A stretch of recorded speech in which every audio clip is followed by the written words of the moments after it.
Okay. No, I haven't. But even as I answer that, I know that someone's cutting this on YouTube to make it look as though I gave you hope.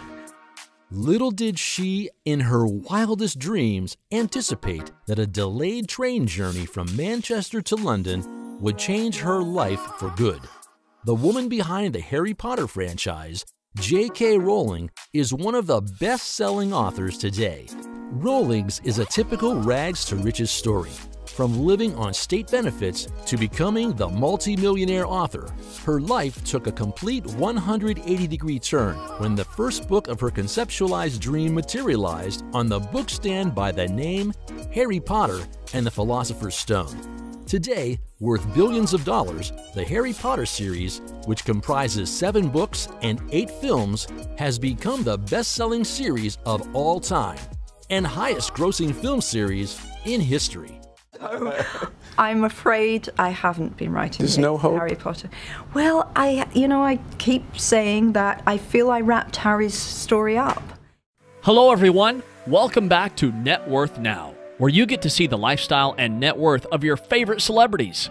We hope you enjoy these videos, and if you do, please remember to hit the like button and comment below who your favorite celebrity is so we can feature them in an upcoming video.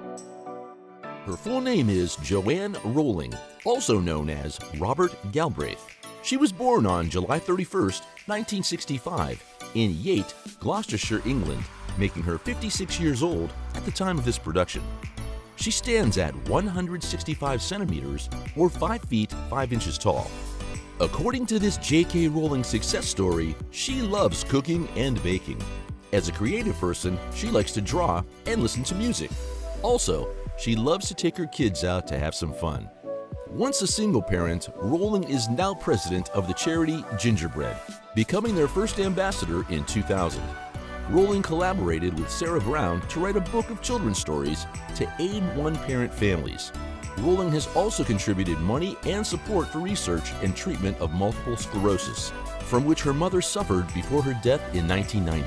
In 2006, Rowling contributed a substantial sum toward creating a new center for regenerative medicine at Edinburgh University, later named the Anne Rowling Regenerative Neurology Clinic. She met Portuguese television journalist Jorge Arens in a bar in Pronto and found that they shared an interest in Jane Austen. After seeing each other for a while, they married on October 16, 1992. And daughter Jessica Isabel Rowling Arens was born on July 27, 1993 in Portugal.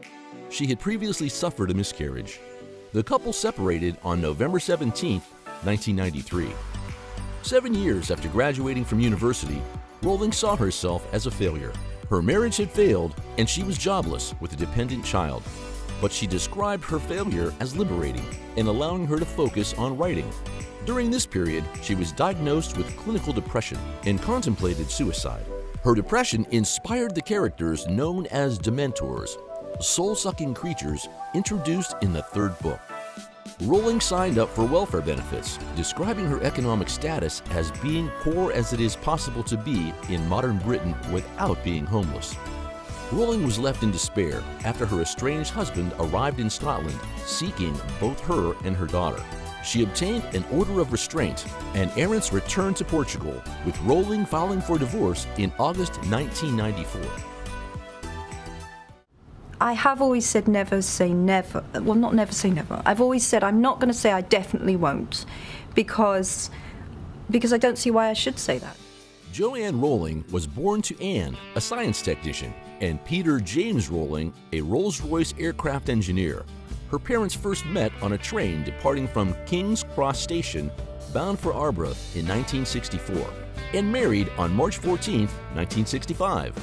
The family moved to the nearby village of Winterbourne when Rowling was 4. As a child, Rowling often wrote fantasy stories, which she frequently read to her sister.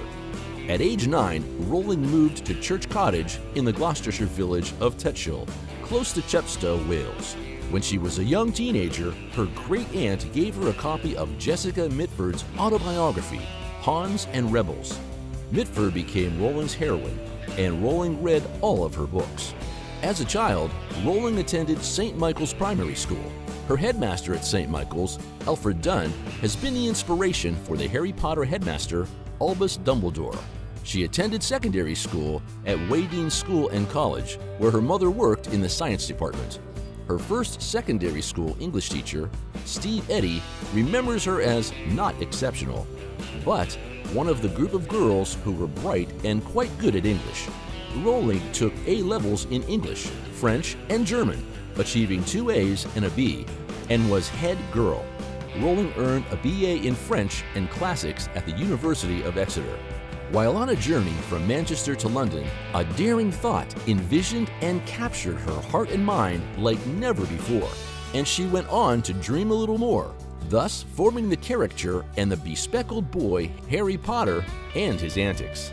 The adrenaline rush that she felt about the wizardry boy and his world left her bemused so much that she did not waste time penning her thoughts, and instead kept forming a more concrete idea.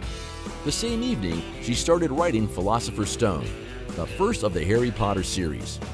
A vacancy in the position of a teacher led to her relocating to Portugal, wherein she spent the night teaching English. During the day, she assimilated thoughts and penned the first 3 chapters of her book. In 1995, she completed her manuscript of the legendary book, Harry Potter and the Philosopher's Stone. After facing rejection from about 12 publishers and editors, she finally got a green signal from Barry Cunningham at Bloomsbury. She came out with the sequel of the book in 1998, titled Harry Potter and the Chamber of Secrets. The wait wasn't a very long one, as she published the 3rd book in the series, Harry Potter and the Prisoner of Azkaban, in 1999. By the summer of 2000, the 3 of the 7-book series had already done a business of $480 million, with over 35 million copies in print in 35 languages. The overwhelming success of the Harry Potter series made it the single most profitable franchise for filmmakers. As such, capitalizing on the success of written works, Warner Brothers signed a deal with her to develop a film adaptation of the same. The year 2009 witnessed the release of the Harry Potter and the Half-Blood Prince. The first book of the series was adapted in 2 installments. Today, the Harry Potter franchise is worth an estimated $15 billion. A global brand, it has created world records in literacy circles and continues to be the most loved fiction tale.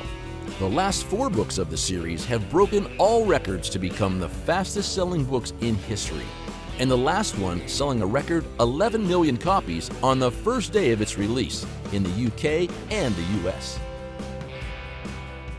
Because I don't see why I should say that. But I think Harry Potter 8, as in what happened next to Harry, Ron and Hermione, I don't think that's going to happen. Rowling's average annual income is around $60 million. She earned $92 million US from June 2018 to June 2019, up from $54 million a year earlier. The internationally best-selling book series Harry Potter no longer accounts for most of this income, with revenue instead coming from theme parks, theater adaptations, and movies. As of 2021, her estimated net worth is $1 billion. She recently purchased her childhood home that inspired the series. The house is located in the Forest of Dean, and it cost her around $650,000. The stone house named Church Cottage in Tutshill, Gloucester in England is believed to have been built in 1852. Her house in Edinburgh is worth $2.7 million. The stone-built home is on 2 floors and also has an office building. It has a discreet landscaped and walled garden. She loves Australia so much that she bought a $10 million farm in Tasmania to serve as her slice of heaven on earth. In her garage, you can find a $400,000 luxury Rolls-Royce Phantom.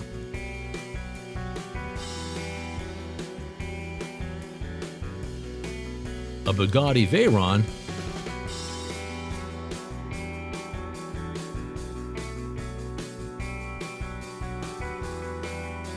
Jaguar XJ,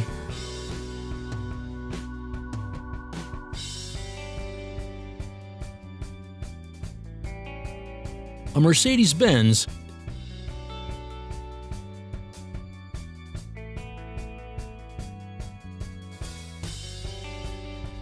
an Aston Martin,